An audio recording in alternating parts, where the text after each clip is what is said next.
محمد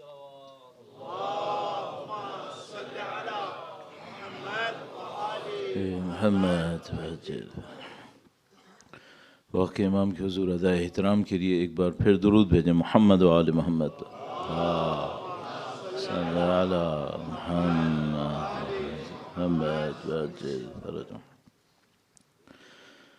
اعوذ باللہ من الشیطان الرجیم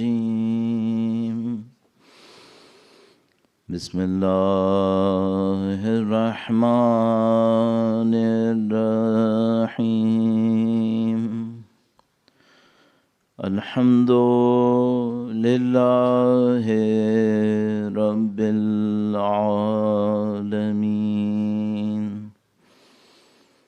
والصلاة والسلام على سید الانبیاء والمرسلین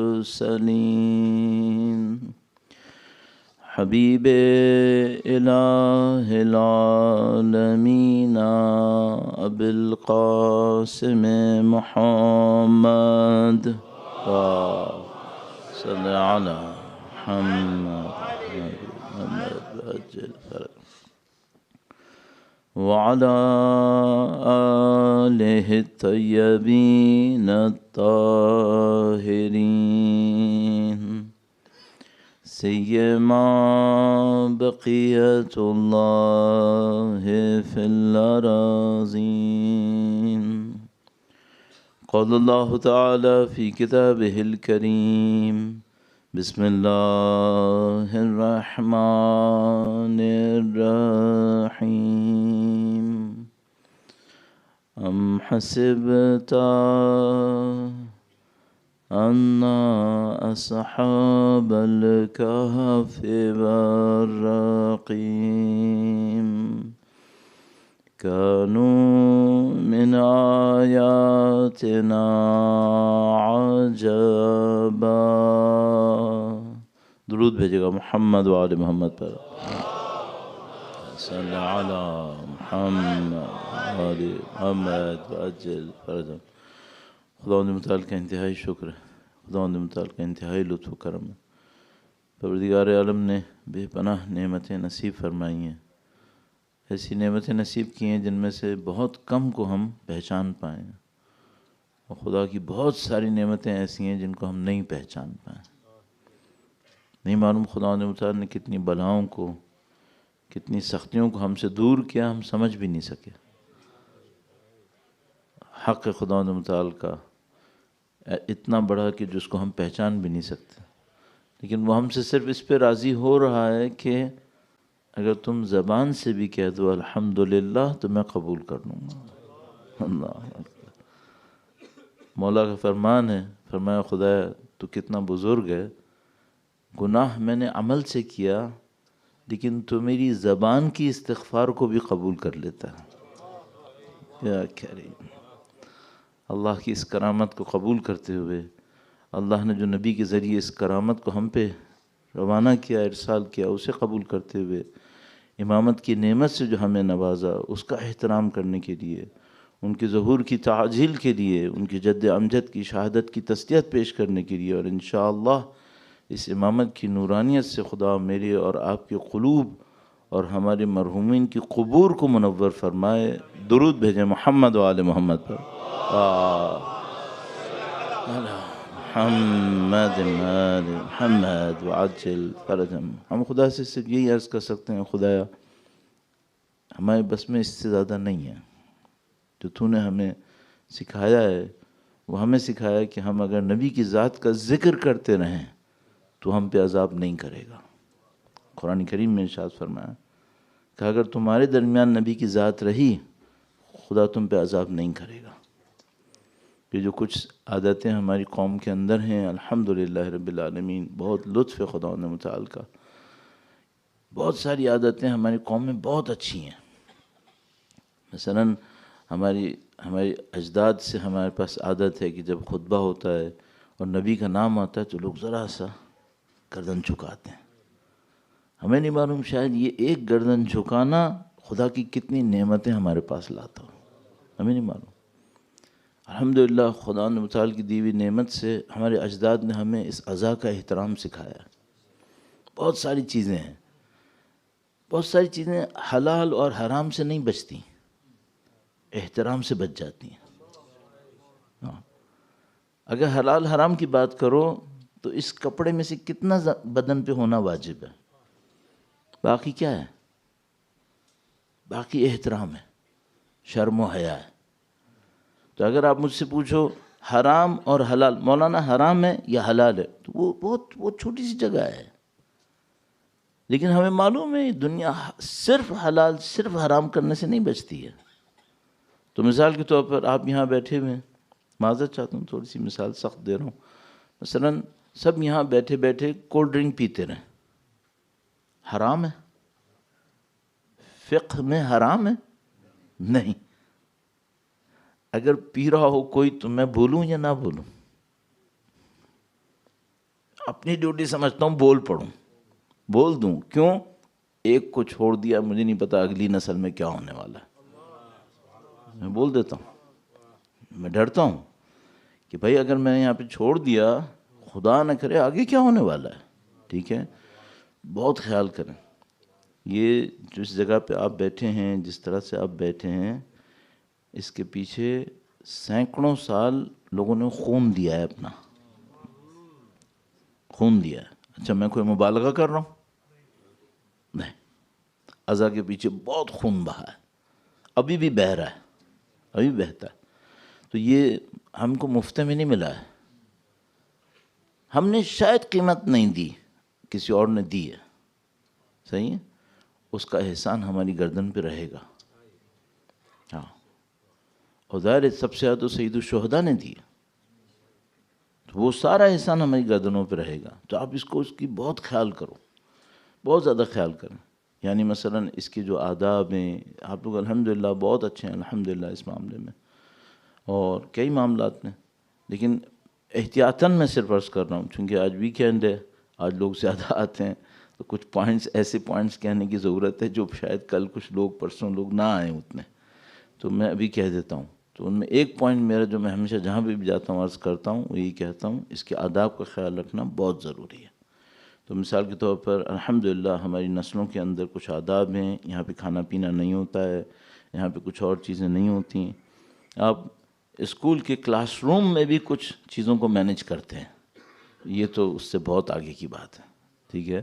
تو میں کیا بولوں، معذرت کے ساتھ میں کہتا ہوں ہمیشہ، وہ یہ کہ مثلا اگر کسی کو عادت بھی ہے کچھ کھانے پینے کی، یہاں بیٹھ کے نہیں کھانا، کیونکہ یہ آگے بڑھ جائے گی بات، پھر تمہارے میرے کنٹرول میں نہیں رہے گی۔ اور میں اس سلسلے کا ایک پوائنٹ بس اور کہہ دوں، تھوڑا بہت ریلیجنس کی ہسٹری کو آپ کبھی اسٹڈی کریں تو آپ ایک بات دیکھتے ہیں، یہ جب دین ختم ہوتے ہیں تو پہلا اسٹیپ کیا ہوتا ہے؟ تو پہلا اسٹیپ جو مجھے ابھی تک سمجھ میں آیا، کوئی بھی دین کو فلسفیکل آرگومنٹ کے ذریعے سے نہیں ہراتا ہے، نہیں ہراتا، فلسفیکل آرگومنٹ چلتا رہتا ہے۔ ابھی بھی آج دنیا میں ایتھیزم، اسلام فلاں دین ان کے درمیان فلسفیکل آرگومنٹس چلتے رہتے ہیں، وہ کبھی ختم نہیں ہوتے۔ فزیکل پرسیکیوشن وہ بھی چلتا ہے، وہ بھی چلتا رہتا ہے، اس سے بھی کبھی ختم نہیں ہوا۔ 1994-95 میں اس زمانے میں بوسنیا ہرزگوئینا کے اندر، بوسنیا میں کیا جنگ ہوئی تھی،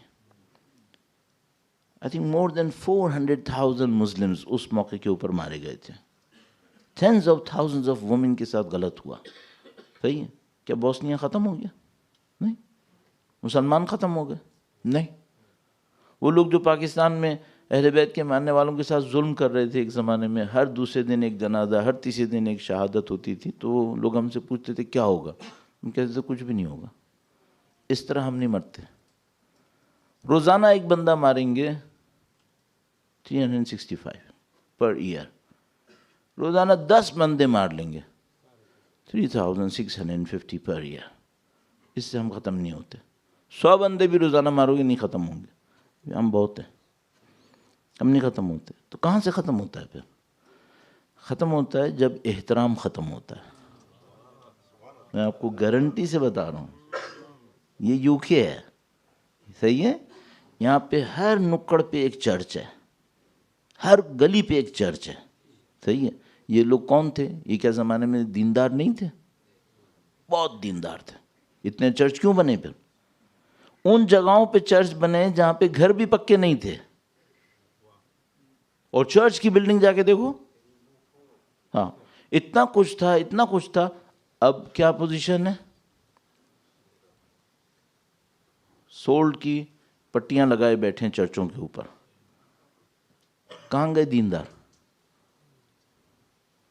جو انسلٹ بعض اوقات موویز کے اندر، ڈراماز کے اندر، کلپس کے اندر آپ حضرت عیسیٰ علیہ السلام کی ان کے ہاتھوں دیکھتے ہیں، اس کو دیکھ کے سمجھ میں نہیں آتا یہ کیا نہیں مانتے تھے پہلے، اب کیا ہو گیا انہیں؟ کہاں سے شروع ہوتا ہے؟ یہ شروع یہاں سے ہوتا ہے، پہلے they take it a bit light، تھوڑا سا جانے دو، کوئی بات نہیں، ابھی بچہ آ رہا ہے، جوان ہے، اس نے تھوڑا سا پانی پینا ہے، مولانا ٹھیک ہے، پیاس لگ رہی ہے، پانی پینے دو، ہاں میں بھی قبول کرتا ہوں، جس کو پیاس لگی ہے پانی پیے۔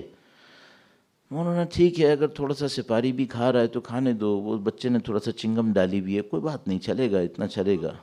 ہاں پھر یہاں سے آہستہ آہستہ آگے بڑھتا ہے۔ پھر تو جب میری آنکھوں کے سامنے کرسچینٹی کے ساتھ یہ ہوا ہے، دوسرے دینوں کے ساتھ یہ ہوا ہے، تو میں بے وقوف ہوں کہ میں اپنی عزاداری کے ساتھ ہونے دوں گا؟ میں کیوں ہونے دوں؟ میں فوراً وارن کروں گا کہ بھئی یہ صحیح نہیں کرو گے تم، اگر تم یہ کرو گے، صحیح ہے۔ اچھا ابھی آپ کو مولانا بچوں کو کیسے فیسیلیٹیٹ کریں؟ بچوں کو ٹھیک ہے تم لاجیکلی سمجھاؤ، ان کی دوسری چیزوں کا خیال کرو، سب کرو، لیکن یہاں جو عزاداری کے مینرز ہیں اس کا خیال کرنا بہت ضروری ہے، اس پہ ہم کمپرومائز نہیں کریں بہتر، کیونکہ اس میں پھر لانگ ٹرم میں ہمیں پاس پھر معاملہ ہاتھ سے نکلنے لگتا ہے۔ اسی طرح مثلا مختلف جو اب اس کو کیسے خیال کرنا ہے میں اس کی ڈیٹیلز میں نہیں جاؤں گا، ٹائم ویسے ہی کم ہوتا ہے، اور یہ ٹاپک بہت لمبا ہے، یہ ٹاپک بہت لمبا ہے، اس میں کوئی بہت زیادہ میں کنکریٹ میتھمیٹیکل لائنز بھی نہیں بنا سکتا، 2+2 4 کا نہیں ہے یہ ہر سوسائٹی کا اپنا ہے جس کو دیکھنا ہوتا ہے، تو آپ کو اپنا دیکھنا ہے، اپنے طریقے سے دیکھیں، لیکن بس مجھے ایک بات پتہ ہے، وہ یہ کہ کسی بھی چیز کو یہ کہہ کے مت چھوڑو کہ اتنا جانے دو، یہ آگے اتنا جمع ہوتے ہوتے بہت ہوتا ہے۔ یہ جو ٹیلی ویژن ہے، فائنلی بس میں نے کہا آخری جملہ لیکن پھر بولتا ہوں، یہ جو ٹیلی ویژن اب ہے، صحیح ہے، یہ میرے بچپنے میں میری آنکھوں کے سامنے آیا ہے۔ پاکستان میں یہ آیا تھا ارلی 70s میں، اس وقت ٹی وی پہ جو کچھ آ رہا تھا وہ اس وقت کی ہماری فیملی کے پردے سے بہت آگے تھا۔ اس وقت جو ٹی وی پہ آ رہا تھا اتنا، یعنی ابھی آج کے زمانے میں کوئی دیکھے نا کہے گا متقی پرہیزگار لوگ تھے وہ لوگ، انہوں نے وہاں سے شروع کیا تھا، اور لگاتے لگا کے یہاں لے آئے کہ اب ہم دیکھ ہی نہیں پائیں گے، صحیح ہے۔ اور یہ سب ایک جنریشن میں ہوا ہے، ایک جنریشن، میری جنریشن میں، صحیح ہے۔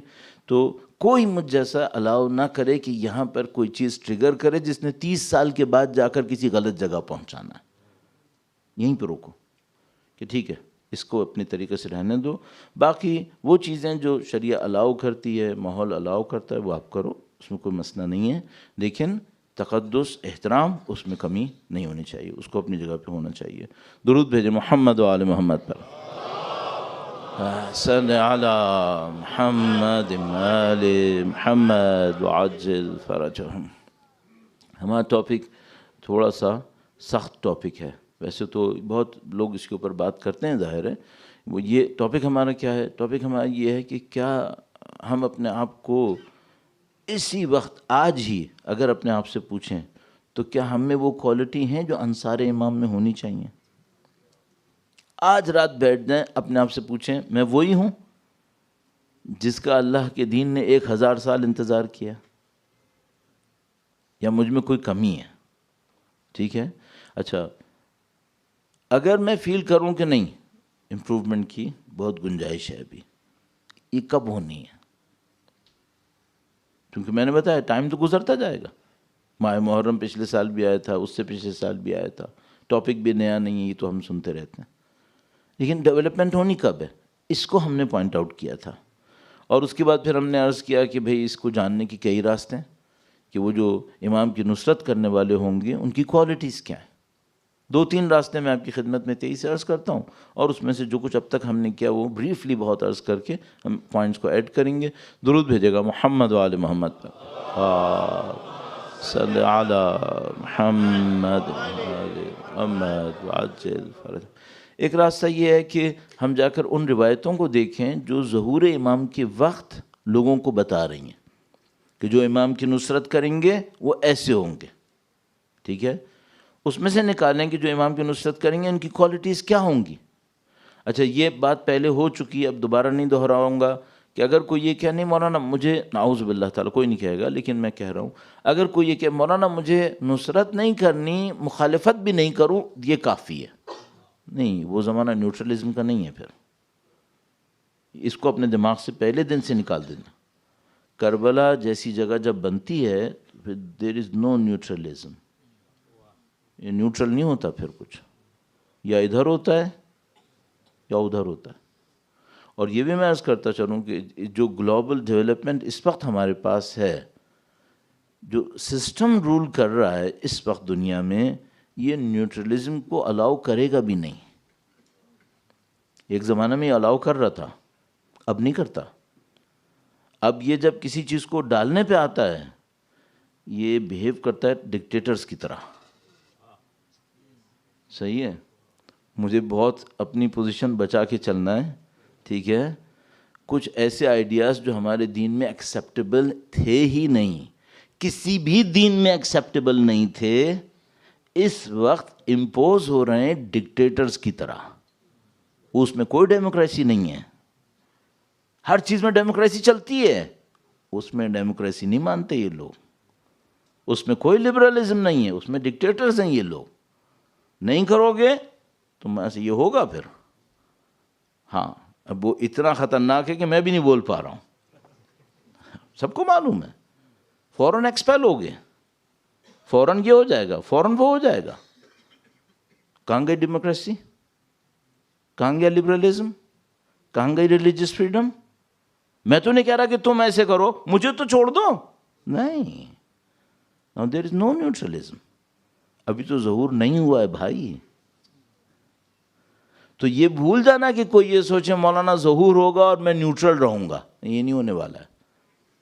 یا تم اس کیمپ میں ہو یا اس کیمپ میں ہو. بہت پرانی بات ہے، 2001 کے قریب جب امریکہ نے حملہ کیا تھا افغانستان کے اوپر، طالبان کے اوپر. چونکہ پرانی بات ہے تو اس کا مسئلہ اتنا نہیں ہوگا. تو ان لوگوں نے پاکستان کو کہہ کے بھیجا کہ تم بتاؤ بھائی، اپنی پوزیشن کلیئر کرو کہ تم کس کے ساتھ ہو. تو بہت مشہور جملہ تھا، یا آپ ہمارے ساتھ ہو یا آپ اسٹون ایج میں ہو. ہاں، تو ظاہر پاکستانی بہت عقل مند تھے، انہوں نے کہا نہیں تو ہم تو آپ ہی کے ساتھ ہیں، بس ہمیں تھوڑی اسٹون ایج میں جانا. جو ہوا پھر ہم نے جھیلا، وہ جو ہوا وہ ابھی تک جھیل رہے ہیں. ہاں، تو ابھی تو ظہور نہیں ہوا ہے، یہ لوگ اتنا ہارش ہو گئے ہیں. جب ظہور ہو جائے گا انشاءاللہ پھر یہ نیوٹرلزم چھوڑیں گے. تو یہ سوچ دو پہلے سے کہ یہ چانس ہے کہ نیوٹرلزم نہیں ہوگا موسٹ پروبیبلی. اور روایتوں سے بھی یہی لگ رہا ہے کہ یہ نہیں ہونے والا. تو اب جوائن کیسے کرنا ہے امام کو؟ کوالٹیز روایتوں میں جا کے دیکھ لو ایک بار. مولا کا ایک فرمان ہے، تعرف الاشیاء باضدادها، چیزوں کو ان کے اگینسٹ جو ہوتا ہے اس سے پہچانتے ہیں، ضد سے. ٹھیک ہے، ایک راستہ یہ روایتوں میں جا کے دیکھیں اصحاب امام کی کوالٹیز کیا ہیں ایک. دوسرا راستہ یہ روایتوں میں جا کے دیکھیں کہ جو امام کے زمانے میں لوگ غلط ہیں ان کی کوالٹیز کیا ہیں. ہاں، کہیں ہم وہ نہ ہوں. تو اچھوں کی کوالٹیز کو چیک کر لو کہ ہمیں ایسے بننا ہے، بروں کی کوالٹیز کو چیک کر لو کہ ایسا نہیں ہونا ہے. اچھا، سیم کام ہسٹری میں بھی کر سکتے ہیں، سیم کام ہسٹری میں بھی کر سکتے ہیں. وہ کیا کریں بھئی؟ آپ جا کے دیکھو جو کربلا میں تھے وہ کیسے تھے، اور جا کے دیکھو کہ جو کربلا میں نہیں تھے وہ کیسے تھے. پھر پوچھ لو میں کہاں ہوں, میں کہاں ہوں. یہ ہسٹری کا ایک پارٹ ہو گیا. ایک اور ہسٹری کا پارٹ ہے جس کو قرآن کریم نے بیان کیا, جو میں نے آپ کے سامنے 2 دن پہلے کر کے دکھایا, کہ قرآن کریم نے کہا کہ بھائی کچھ لوگوں نے ہمارے نبی کا ساتھ نہیں دیا تھا. وہ جو ساتھ نہیں دیا تھا وہ کیسے تھے؟ کل ہم نے کل اور پرسوں اس کو بتایا, وہ ایسے تھے. صحیح ہے. وہاں سے بھی ایکسٹریکٹ کر سکتے ہیں کہ ہمیں کیا ہونا ہے اور کیا ہمیں نہیں ہونا ہے. اب میں ذرا سا اس پارٹ کے اوپر رکوں گا, ایک مثال اور آپ کی خدمت میں عرض کروں گا. دوبارہ بنی اسرائیل, چونکہ کل میں نے آپ کی خدمت میں روایت بھی عرض کی ہے کہ فرمایا کہ بنی اسرائیل اور تمہارا مقدر ایک ہی جیسا رہے گا. یہ روایت ہے ہمارے پاس. آیت اللہ طباطبائی نے تفسیر میزان میں کہا کہ اس پر حدیث متواتر ہے, یعنی اتنی زیادہ حدیثیں ہیں کہ ہمیں یقین ہو رہا ہے کہ یہ کہی گئی ہے. تواتر کا انہوں نے دعویٰ کیا اس کے اوپر. درود بھیجے گا محمد و آل محمد پر. صلی علی محمد آل محمد وعجل فرج. اب یہاں پہ تھوڑا سا رک کر ایک جملہ عرض کرتا چلوں. بھئی ہمارا کام یہ ہے کہ ہم یہ بتائیں یہ صحیح ہے یہ غلط ہے. اب میں کہیں پر 1-2 دن پہلے کہیں سے ایک ایکو میرے کان میں آئی, انہوں نے کہا آپ نے ہمیں اس چیز پر ایکیوز کیا ہے. میرا کام کسی کو ایکیوز کرنا نہیں ہے. میرا کام یہ بتانا ہے کہ جو صحیح ہوا ہے وہ کیا ہے اور جو غلط ہو سکتا ہے وہ یہ ہے. اب کیا میں یہ کہہ رہا ہوں کہ آپ وہ ہو جو صحیح ہو یا غلط ہو؟ نہیں, یہ میرا کام نہیں ہے. میرا کام ججمنٹ اس معاملے میں دینا نہیں ہے کہ آپ کی کمیونٹی کہاں کھڑی ہے اور آپ کہاں کھڑے نہیں. میرا کام نہیں ہے. میرا کام یہ ہے کہ میں آپ کو بتاؤں کہ بھائی روایتوں کی ذریعے سے, آیتوں کے ذریعے سے اچھی قوم یہ ہے, بری قوم یہ ہے. بعد میں ججمنٹ کس نے دینا ہے؟ آپ نے خود. یہ میرا کام تھوڑی ہے, یہ آپ نے کرنا ہے. ہاں جس دن آپ میرے پاس آؤ کہو مولانا آپ ہمیں بتاؤ یہ کام صحیح تھا یا غلط تھا, جہاں تک میرے ساتھ ہو سکے گا میں بتاؤں گا. لیکن اصل کام ہمارا یہاں تک اتنا ہے, باقی آپ نے کرنا ہے اس کو. ہم نے یہ بھی بتانا ہے کہ بھئی اگر غلط ہے تو اس کو صحیح کیسے کرنا ہے, یہ بھی ہمارا کام بتا سکتے ہیں ہم. لیکن یہ کہ باقی ہم نے کسی کو ایکیوز نہیں, ہمیں کوئی دل نہیں چاہ رہا کسی کو ایکیوز کرنے کا, نہ ہمارا دل چاہتا کسی کو بہت زیادہ وہ کرنے کا, کہ ڈیناؤنس کرنے کا. نہیں, یہ کام جو ہے وہ جو بھی ہونا ہے وہ خود ہونا ہے. ہمارا کام آئیڈیالوجی کو بیان کرنا ہے اس کو.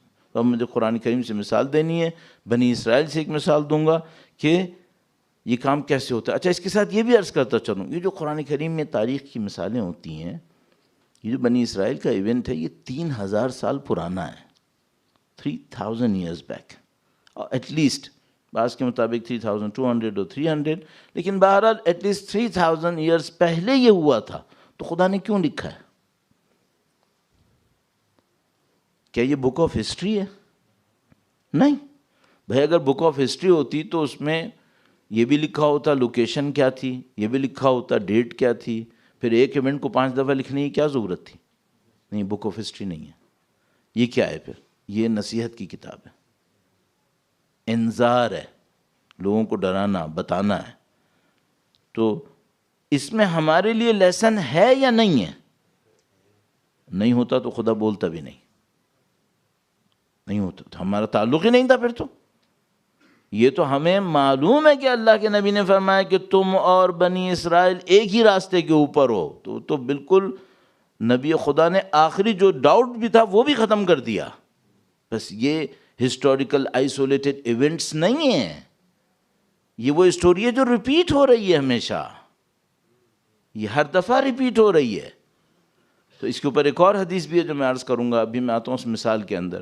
سورہ بقرہ, مزید وقت لگائے بغیر سورہ بقرہ میں بہت خوبصورت ایک مثال لکھی ہوئی ہے. مثال کیا ہے؟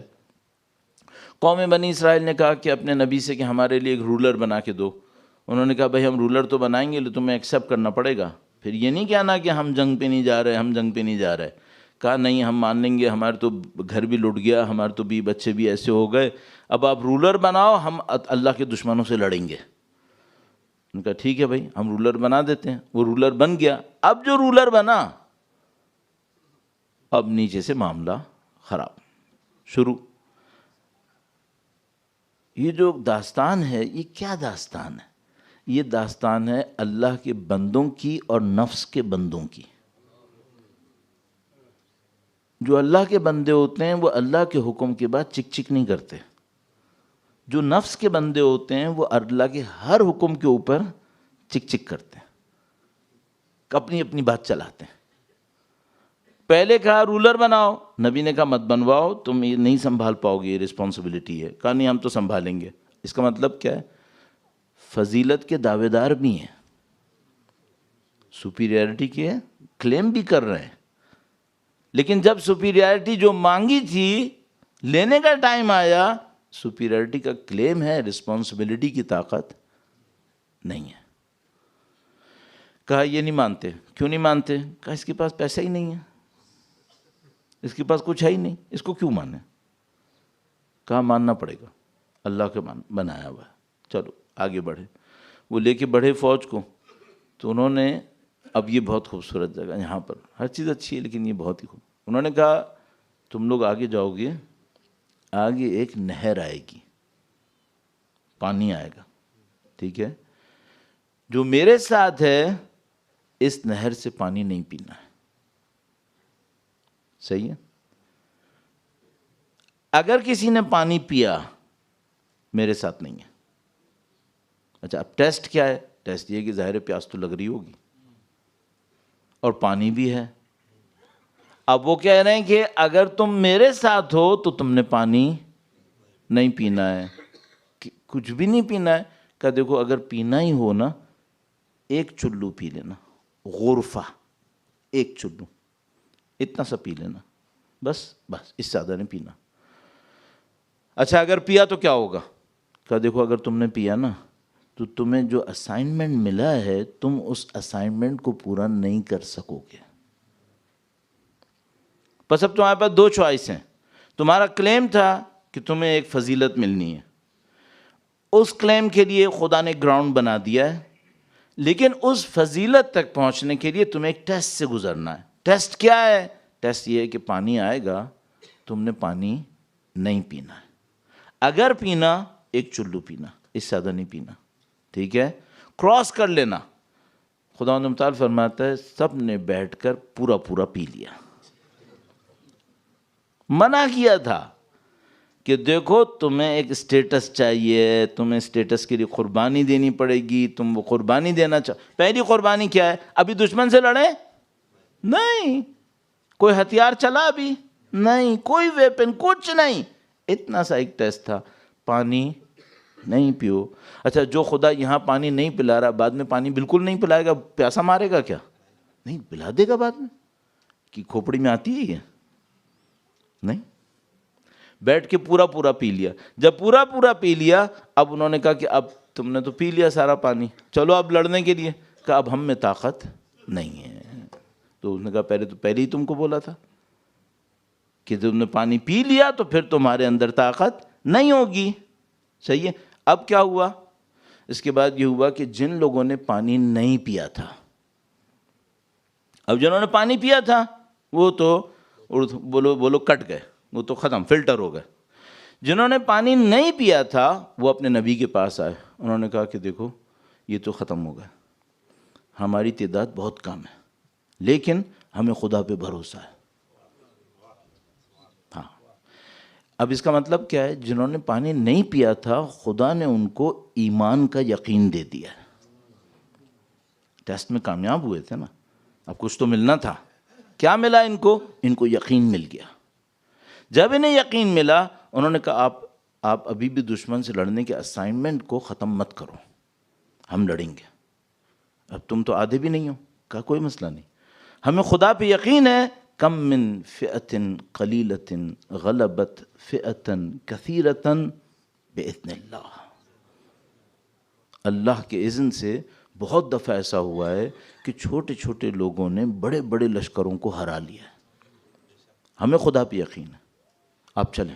خدا متعال فرماتا ہے ہم نے اس چھوٹے سے لشکر کے ذریعے سے بڑے دشمن کو شکست دے دی, وہ کامیاب ہو گئے.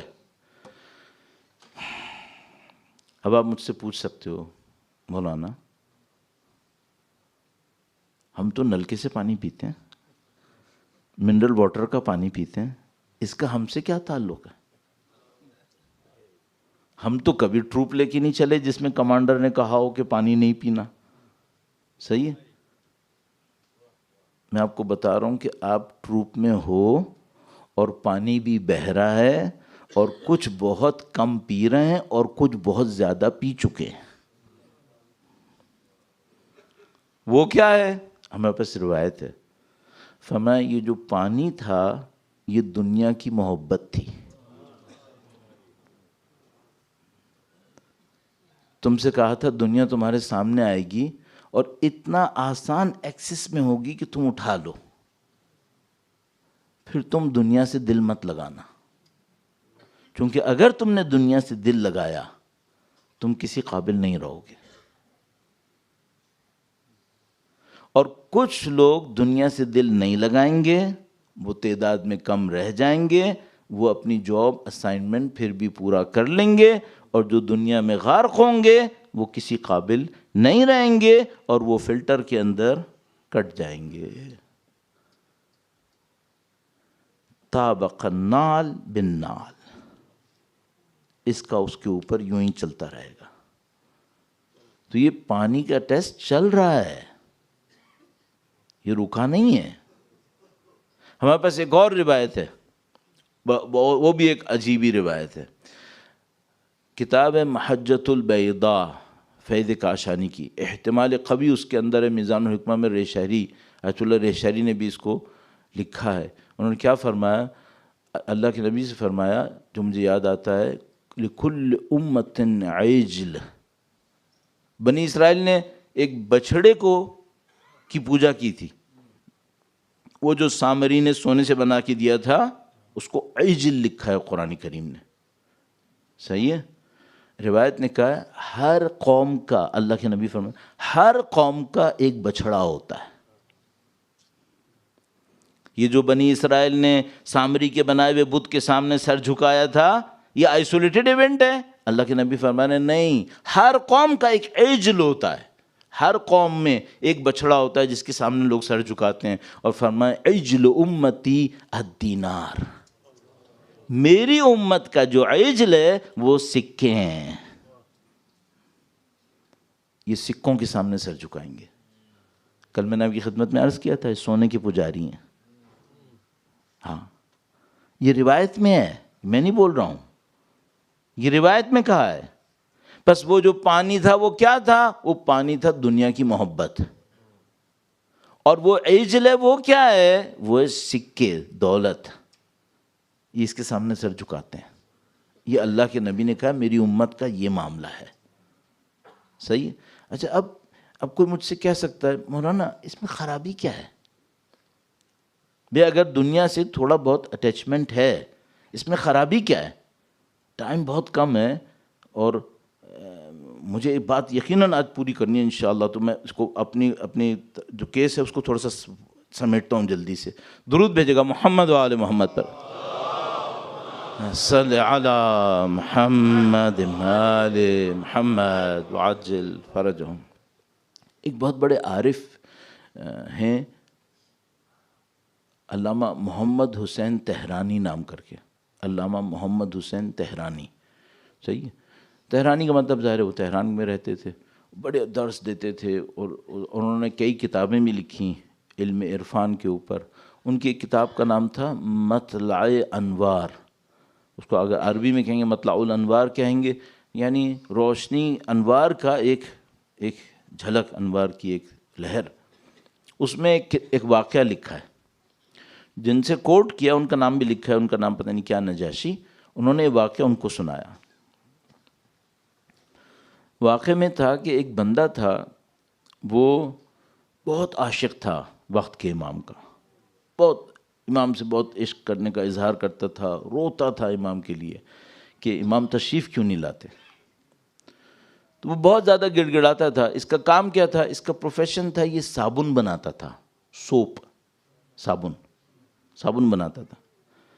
تو ہمارے پاس ایک صابونی نام کر کے ایک راوی بھی ہے تاریخ میں جن کا کام صابن کا کام تھا. لیکن بہرحال تو یہ جو بندہ ہے یہ صابن کا کام کرتا تھا اور یہ امام کو بہت یاد کرتا تھا، اتنا یاد کرتا تھا، اتنا یاد کرتا تھا، مجھے امام سے ملنا ہے، مجھے امام سے ملنا ہے، خواہش بھی کرتا تھا۔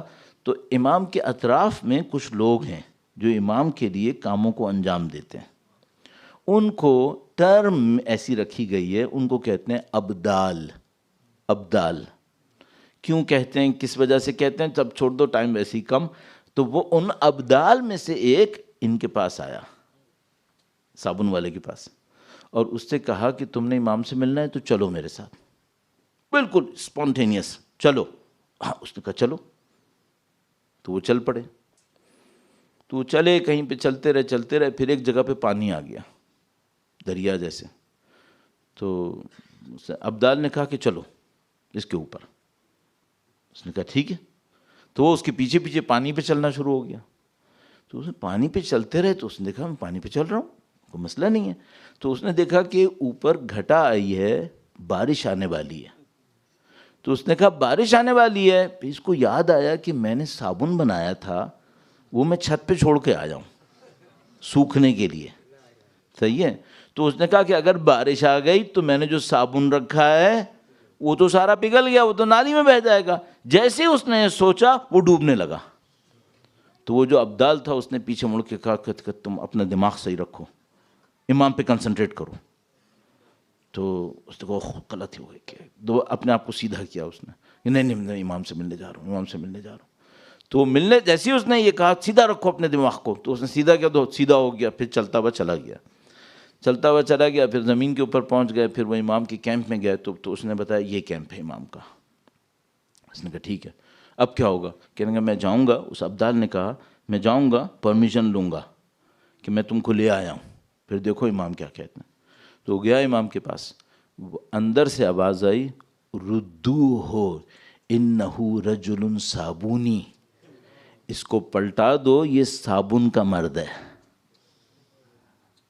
یہ ہمارا مرد نہیں ہے، اس صابن کا انسان ہے، صابن کا ہے یہ۔ دس از کالڈ اٹیچمنٹ۔ یہ وہ جگہ ہے جو ہرا دیتی ہے۔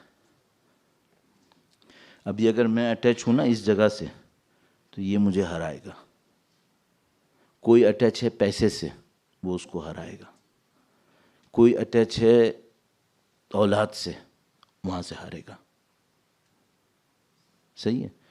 تو جو کوئی کہے مجھ سے مولانا اگر ہم دنیا کی زندگی اچھی گزار لیں یہ برا ہے، نہیں برا نہیں ہے، اٹیچمنٹ برا ہے، اٹیچمنٹ پرابلم ہے۔ کیا پرابلم ہے؟ یہ جو اٹیچمنٹ ہے یہ ایسا اسپونٹینیس ریئیکشن دیتی ہے، یہ آپ کے کنٹرول سے باہر ہو جاتی ہے، یہ کیلکولیشن کی جگہ نہیں چھوڑتی۔ پھر too late to have canning calculation, گیا، فیصلہ ہو جاتا ہے۔ کیوں؟ اندر سے کہیں اور اٹیچ ہے۔ سب سے بڑی مشکل آپ مجھ سے بولو کیا ہے، میں آپ کے ساتھ ہوں، میں اس مشکل میں آپ کے ساتھ، بالکل ساتھ۔ سب سے بڑی مشکل کیا ہے؟ ہم لوگ امام سے اٹیچ نہیں ہیں، ہم کہیں اور اٹیچ ہیں۔ ابھی آپ بولو مجھے ہمیں ایکیوز کر دیا، میں نے اپنے آپ کو ایکیوز کیا، صاف بات۔ ہمارے دماغ میں ایک صابن نہیں ہے، پورا سپر اسٹور ہے۔ ایک صابن نہیں ہے ہمارا، پورا سپر اسٹور چل رہا ہے ہمارا، پتہ نہیں کیا کچھ، کیا نشانی ہے۔ 2 رکعت نماز پڑھ کے دکھا دو، ہاں دعوے دار ہو تو 2 رکعت نماز بغیر صابن کے پڑھ کے دکھاؤ، پتہ چل جائے گا، صاف سی بات ہے۔ اب بولو مولانا نہیں آپ ہمیں ایکیوز کر، او بھائی میرے اتنا تو مجھے حق دو کہ میں کچھ تو بتاؤں، ورنہ تم کیا چاہتے ہو؟ تم چاہتے ہو میں تم کو بولوں سب جنتی ہو؟ ہاں بھائی جنتی ہو، جنتی ہونے میں کوئی مسئلہ نہیں ہے، لیکن ایک بات بتا دوں، امام کا ساتھ دینا جنتی سے بہت اونچی بات ہے۔ جنت ونت کی باتیں نہیں ہیں یہ، امام کا ساتھ دینا آسان سمجھا ہے؟ اس کو جنت کی برابر سمجھا ہے کیا؟ یہ اس سے بہت اوپر کی بات ہے، ہاں اس میں کوئی ڈاؤٹ نہیں ہے۔ تو بھائی اب آپ یہ دیکھ لو، آپ اپنا اپنا آبجیکٹو بناؤ کہاں پہنچنا ہے. اگر واقعاً امام کی نصرت کرنی ہے، ہر آدمی بول رہا عجل ولیک الفرج وجعلنا من اعوانہ وانصارہ، یہاں پہ بات نہیں رکتی. عجل ولیک الفرج، ان کے ظہور میں تعجیل فرما. وجعلنی من اعوانہ وانصارہ، مجھے ان کے اعوان و انصار میں قرار دے. والمستشہدین بین یدی، اللہ. تو آپ غازی بن کے نہیں آؤ گے، آپ نے شہید ہونا ہے. ہاں، اٹیچمنٹ کے ساتھ شہید ہوتے ہیں. ہم جو کربلا میں شہید ہوئے تھے وہ اٹیچمنٹ والے نہیں تھے، وہ بہت آزاد لوگ تھے. آزاد لوگ شہید ہوتے ہیں. تو یہ آزادی کیسے آنی ہے، یہ ہمیں ڈسکس کرنا ہے. سب سے پہلا اسٹیپ یہ ریئلائزیشن ہے کہ آزادی چاہیے، اٹیچمنٹ نہیں چاہیے. سب سے پہلا اسٹیپ یہ ہے. اگر کوئی اسی اسٹیپ میں ناکام ہو جائے، جو اپنے آپ کو مریض نہیں سمجھتا وہ کیور نہیں ہو سکتا ہے. سب سے پہلے تو یہ ایکسیپٹ کر لو کہ بھائی اٹیچمنٹ نہیں چاہیے، ہمیں آزادی چاہیے. کتنی آزادی؟ اتنی آزادی کہ جب امام کہیں چلو. صحیح ہے، یہ میں نے جملہ کہا کتنا اچھا لگا. جب امام کہیں چلو تو چلو. نہیں، یہ نہیں ہے.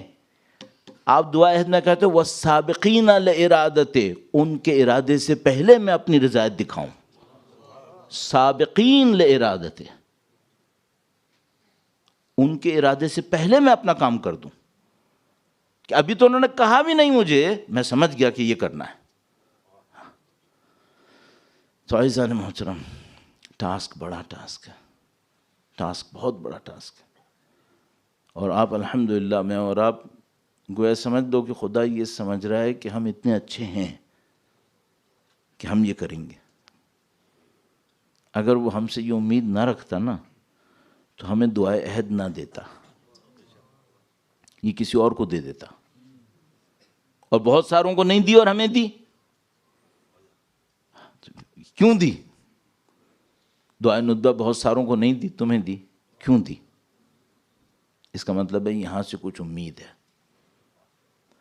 اچھا، اس فرش عزا پہ سب کو بیٹھنا نصیب کر دیا ہے کیا؟ تو آپ کو نصیب کر دیا. اس کا مطلب کیا ہے؟ اس کا مطلب ہے یہاں سے کچھ امید ہے.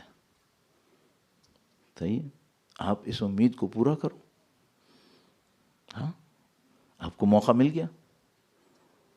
اور الحمدللہ رب العالمین، خدا نے دلوں میں محبت بھی ڈال دی، خدا نے دلوں میں احترام بھی ڈال دیا، عقل بھی دے دی، شعور بھی دے دیا. ابھی الحمدللہ دیکھو کتنا دلوں کے اندر جو بات جاتی ہے وہ کتنی عجیب ہے. آپ یہاں بیٹھے ہیں سید الشہداء کی عزا میں، اور میں اگر آپ سے صرف اتنا کہوں، ایک پیاسا غریب الوطن،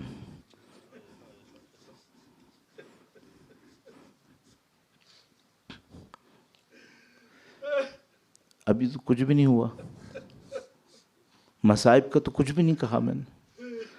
اگر میں ابھی صرف میرے اندر بھی اندر سے ایک آواز آنے لگی ہے. ابھی کیا کہا ہے؟ صرف ایک لفظ کا، پیاسا غریب الوطن. ابھی اگر میں کہوں ایک یتیمہ بچی، آپ کیوں رو رہے ہو؟ کیوں روئے ہو؟ اگر میں آپ سے کہوں زندان شام، آپ کے دلوں سے آواز آنے لگتی ہے. یہ کس بات کی نشانی ہے؟ اس بات کی نشانی ہے دلوں میں کوئی محبت بسی ہوئی ہے. اگر میں آپ سے کہتا ہوں نہر فرات، اگر میں آپ سے کہتا ہوں کوئی سقا ہے، بچیوں کے ہاتھوں میں پیالے ہیں، ایک کے بعد ایک اپنی جانیں دے رہے ہیں، یہ سب آپ کے دلوں پہ اثر ڈال رہا ہے. کیوں آپ کے دلوں پہ اثر ڈال رہا ہے؟ آپ کے دلوں میں محبت بسی ہوئی ہے امام حسین کی. امام حسین کی محبت. اور میں حقیقت عرض کروں، یہ سید الشہداء کی محبت بھی ایک اور محبت کے سائے میں آئی ہے. اور وہ محبت کس کی؟ وہ مادر حسین کا احترام ہے. یہ وہاں سے آیا ہے، مادر حسین کا احترام آیا ہے. اور مادر حسین کا احترام اتنا عجیب تھا، اتنا عجیب تھا. جب سید الشہداء نے شب عاشور چراغ کو بجھایا اور اپنے اصحاب سے کہا کہ چلے جاؤ، تو ان میں سے بعض نے کھڑے ہو کر کہا کہ حسین اگر یہاں سے گئے تو سیدہ کو کیا منہ دکھائیں گے؟ آپ کی ماں کو کیا منہ دکھائیں گے؟ کل ہم قیامت کے دن میں ہوں گے، سب محشر کھڑے ہوئے ہوں گے، اور اس موقع پر بی بی سیدہ تشریف لائیں گی، اور خدا انہیں حکم دے گا کہ سیدہ جس کی شفاعت آپ نے کرنی ہے اب کر لیں. اور سیدہ کہیں گی کہ جو میرے بیٹے کے چاہنے والے تھے، مجھے وہ شفاعت چاہیے، مجھے وہ شفاعت چاہیے. تو انہوں نے کہا ہم نہیں چھوڑ کے جا سکتے. ایک کے بعد ایک قربانیاں دیتے رہے. عزیزو، کس کے مصائب عرض کروں؟ میں اپنے دل میں سوچتا ہوں بڑے عجیب لوگ تھے وہ لوگ. ایک دو کے بس نام لیتا ہوں. آج کا دن چونکہ اس طرح کا ہے کہ آپ مصائب میں کسی اور کا نام بھی لے سکتے ہیں. تو ایک موقع تھا جب ظہر کی نماز کا وقت آیا، ابو ثمامہ ساعدی تشریف لائے. کہا اے اللہ کے نبی کے بیٹے، ہم آپ کے پیچھے نماز پڑھنا چاہتے ہیں، اپنی آخری نماز. کہا خدا تمہیں مصلین میں سے قرار دے. پھر عزیزو پھر دو معاملے تھے، یا تو خیمے کے اندر جماعت ہو یا خیمے کے باہر جماعت ہو. سید الشہداء نے کہا میں خیمے کے باہر جماعت کروں گا.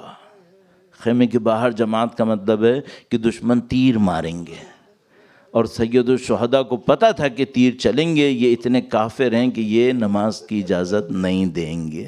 سید الشہداء نے پھر بھی خیمے کے باہر جماعت کی، اور دو مجاہد سید الشہداء کے سامنے آئے. کہا مولا آپ نماز پڑھیں، تیروں کو ہم اپنے اوپر روکیں گے. یہ کل میں آپ کی خدمت میں عرض کروں گا کہ اٹیچمنٹ سے ریفلیکشنز آ جاتی ہیں ارادے کے بغیر. لیکن عزیزو، یہ جو دو آدمی کھڑے تھے نا، ان کی ساری اٹیچمنٹ امام حسین کے اتنے ساتھ تھی، اگر میں کسی تیر کو آتا ہوا دیکھوں تو میں خود بخود سائڈ میں ہو جاؤں گا. ان کی اٹیچمنٹ اتنی تھی کہ امام کی طرف جو تیر آتا تھا یہ اس تیر کے سامنے آتے تھے. اتنے سینے کے اوپر تیر کھائے کہ ایک موقع پر انتظار کرتے رہے کہ میرے مولا کی نماز پوری ہو جائے.